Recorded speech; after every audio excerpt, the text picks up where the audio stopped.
हम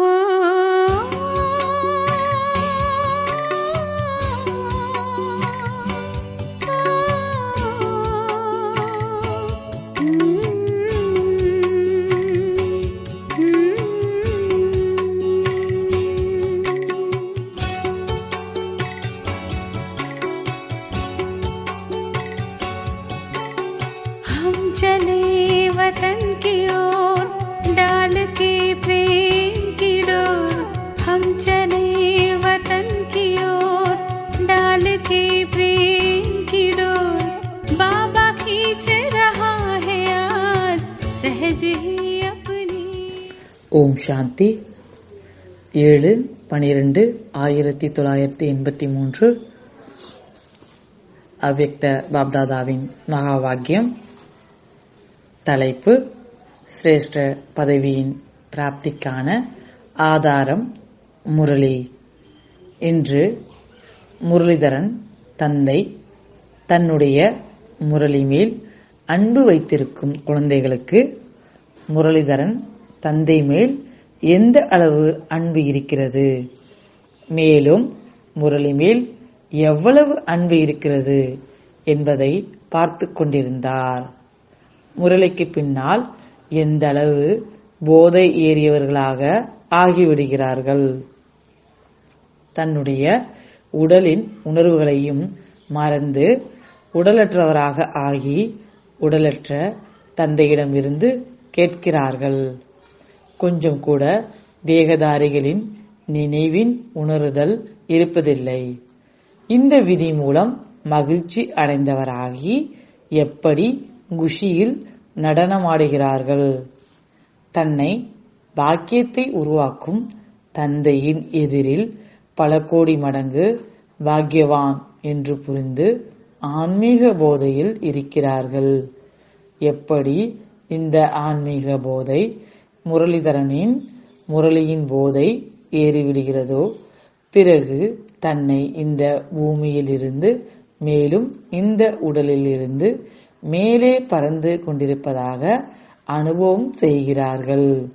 முரளியின் ஆலாபனையிலிருந்து, அதாவது முரளியின் இசை மற்றும் ரகசியம் மூலம் முரளிதரன் தந்தையுடன் அநேக அனுபவங்களில் சென்று கொண்டே இருக்கிறார்கள். சில நேரம் மூலவதனத்திற்கும் சில நேரம் சூட்சும வதனத்திலும் சென்று விடுகிறார்கள்.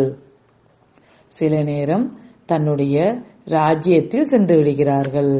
சில நேரம் லைட் ஹவுஸ், ஒயிட் ஹவுஸ் ஆகி இந்த துக்கமான அமைதியற்ற உலகத்தின் ஆத்மாக்களுக்கு சுகம் சாந்தியின் கிரணங்களை கொடுத்து கொண்டே தினசரி 3 உலகங்களிலும் சுற்றி வருகிறார்கள்.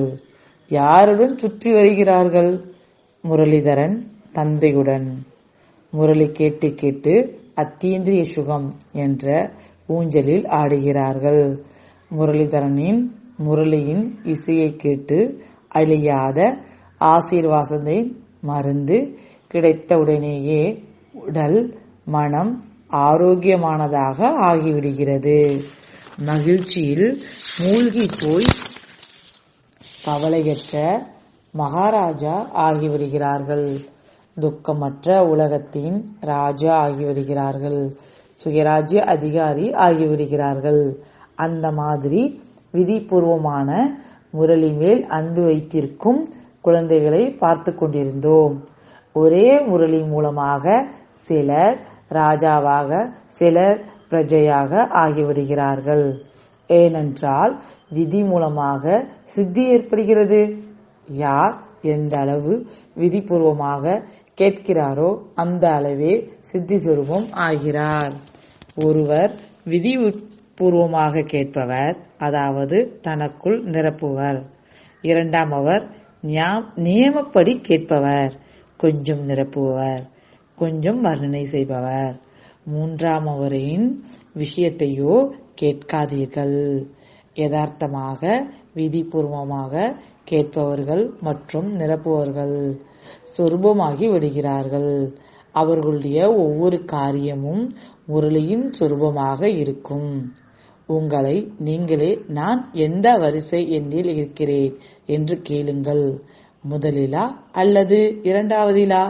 முரளிதரன்: தந்தை மேல் மரியாதை இருக்கிறது என்றால் முரளியின் ஒவ்வொரு வார்த்தை மேல் மரியாதை வைப்பது.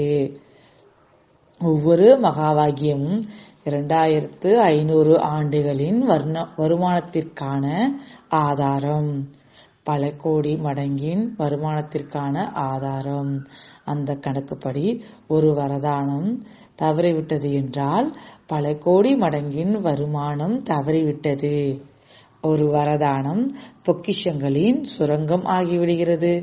அந்த மாதிரி முரளியின் ஒவ்வொரு வார்த்தையையும் விதிபூர்வமாக கேட்டு மேலும் அதன் மூலம் பிராப்தியாகியிருக்கும் சித்தி சொரூபத்தின் கணக்கு வழக்கை தெரிந்திருப்பவர் சிரேஷ்ட நிலையை அடைந்து விடுகிறார்கள்.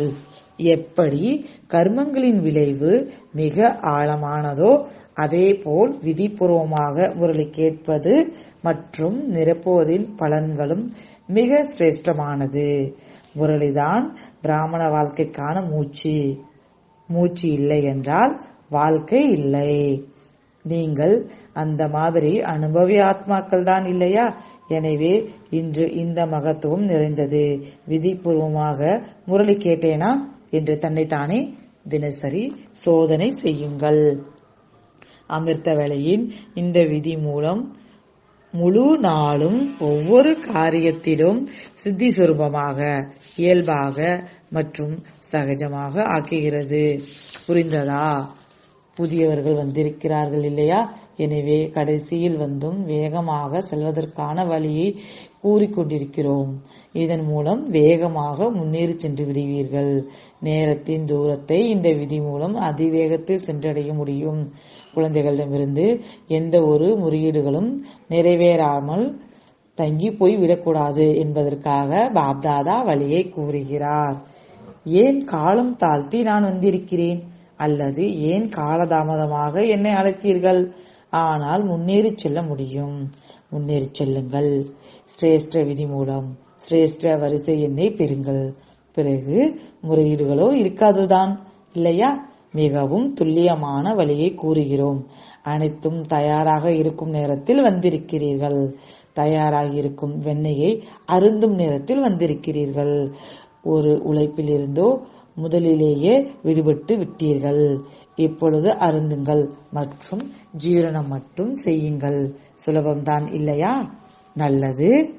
அந்த மாதிரி அனைத்து விதி நிரம்பிய அனைத்து சித்திகளையும் பிராப்தி செய்யக்கூடிய முரளிதரனின் முரளியால் உடலின் உணர்வுகளை மறக்கக்கூடிய, குஷிகளின் ஊஞ்சலில் ஆடக்கூடிய, ஆன்மீக போதையில் யோகியாக இருக்கக்கூடிய முரளிதரன் மற்றும் முரளி மேல் மரியாதை வைக்கக்கூடிய அந்த மாதிரி மாஸ்டர் முரளிதரன். முரளி மற்றும் முரளிதரன் சுரூப குழந்தைகளுக்கு பாப்தாதாவின் சாக்கார மற்றும் ஆக்கார இரண்டு குழந்தைகளுக்கும் அன்பு நிரம்பிய அன்பு நினைவுகள் மற்றும் நமஸ்காரம். तुम बच्चों को तो सर्विस करनी है, जो बाबा कहते हैं सबको ये बताओ कि देखो तुम्हारा एम एंड ऑब्जेक्ट ये है, एक गीता है बगैर, ये राजयोग है नहीं बच्चे। कैसे है राजयोग? बिल्कुल सहज है कि बाप को याद करो तो ये वैसा मिलेगा तुमको। ओम शांति।